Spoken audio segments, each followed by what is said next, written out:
Right, YouTube, the Shadow King Nazru. I'm here with my review of Dragonball Super Episode 81. Sorry this is a couple of days late. I was busy with other things. But let's get to it, shall we? So we start off with the fight between Goku and Bergamo from Universe 9. And Goku wants to have a fun match with him, but Bergamo starts talking shit to him. And he decides, much like his brothers, to play underhanded by telling all the gods that this is all Goku's fault, and if it weren't for him, that we wouldn't have to be involved in this multiversal tournament where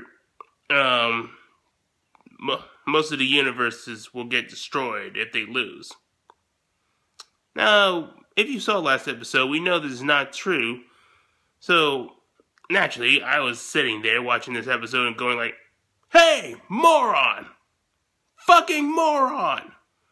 You guys were going to get destroyed anyway because you had a low mortal level. If anything, Goku just gave you a chance to defend yourselves and prove your worth so you can live. You should be thanking him. But, much like the idiots of the Dragon Ball fan base, the gods buy into this.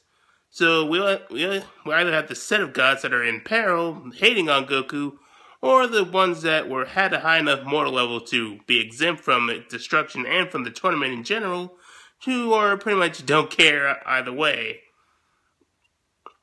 Which kind of pissed off Champa because he hates how nonchalant they were about it because they don't have to, which they have a right to since they're not involved. And meanwhile, Bergamo beseeches the Omni King to a proposal that should he beat Goku, that he would rescind the part about destroying the universes that lose. And the Daishinkan accepts on the Omni King's behalf, but they said if Goku holds back in the fight, then all the universes will get destroyed on the spot. I'm not sure this includes the ones that were exempt, but there's probably a good chance that it might have been. So, yeah. I kind of honestly doubt that Goku would have held back anyway, because it's not in his nature. And so we get into the Goku versus Bergamo fight. And Goku and Bergamo seem evenly matched at first when Goku's in his base form. But Bergamo starts to get a little cocky and tells Goku to start hitting him. And Goku proceeds to do that, and Bergamo just keeps taking him like a champ, causing him to grow bigger. And we learned that Bergamo's special ability is to grow bigger and more powerful the more the opponent hits and damages him. But this quickly turns into a thing that Goku exploits by saying that it's not only not unoriginal, but it's a very flawed power. As the bigger he gets, the more blind spots he gets. So it's kind of like the third grade Ultra Super Saiyan form, where it's just bigger and more powerful, but it's just not very effective. Especially the fact that both forms are rather slow when they get more powerful. And Goku ultimately finishes off Bergamo with the Super Saiyan God Super Saiyan Kaioken and firing off a God Kamehameha. And this pretty much just overpowers Bergamo. Now this would have had the whole thing been epic like that. The whole thing would have been a shit just got real episode. I would have put my sunglasses on, but it was a pretty good nonetheless. It was close, but not worthy of shit just got real. Like the Boo saga. Like the Boo vs. Basil fight. Huh. So yeah, that's pretty much it. And Goku is declared the winner, and Universe 7 wins the fight with 2 wins and 1 tie.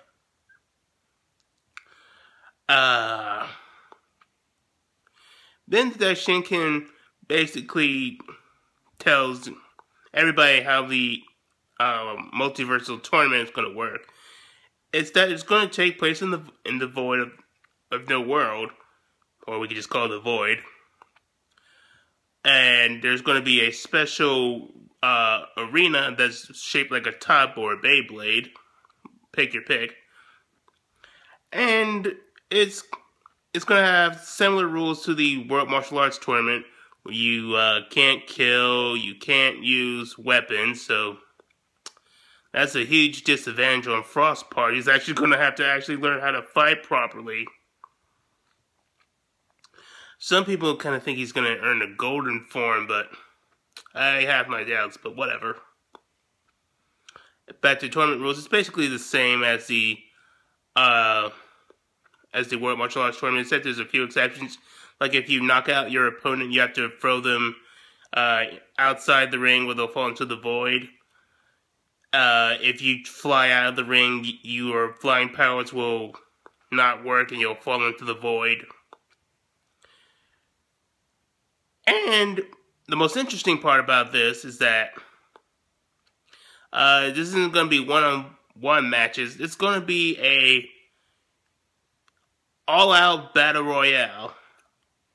So that means we're going to have 80 fighters on one ring fighting each other. Ooh, boy, this is going to get hectic. But if they do pull this off right, this could be one of the greatest tournaments ever. Just seeing all 80 fighters punching, kicking each other through, and key blasts, trying to come up with strategies to tackle one another, and all the teamwork. Speaking of which, they said that might be a bit of a problem, as Goku says Goku has trouble working in groups. I don't really think so. I think that's more Vegeta. I mean, even though Goku says that he prefers to fight alone, and he's not incapable of working with others.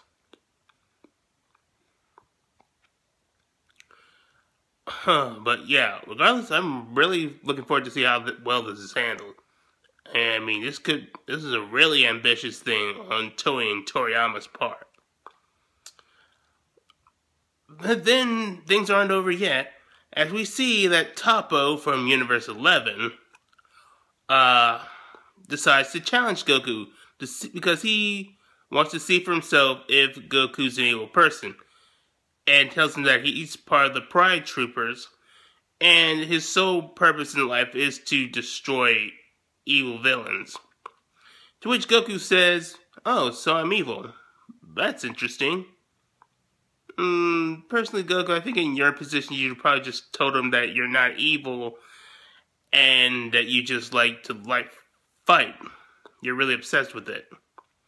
But I think Goku didn't tell him that because he wants to get Toppo to fight him at his best. And if he had told him that, then Toppo might have held back.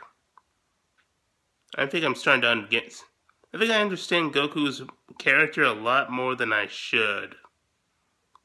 But I digress. Oh no, this was a pretty good episode. I did like how Goku was not only using his power, but also his head. So this is a lot like the classic Goku. It was also nice to get some expansion on how this multiversal tournament was going to work. And we got to finally see how all the trio of Dangers brothers pretty much are alike. They're all dirty canines. That's not racist. They like to be underhanded and try to use tricks.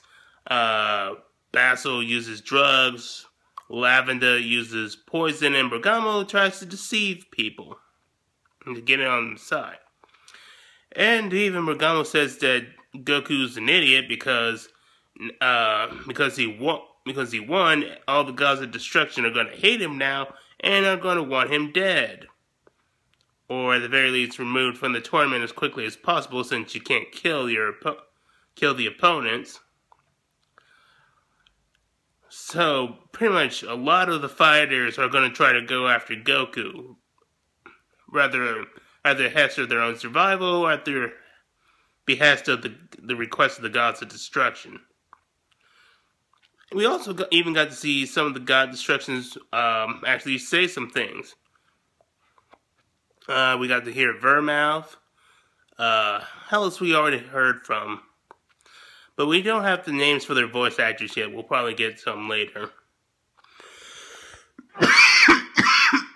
And I also want to see what their personalities are like.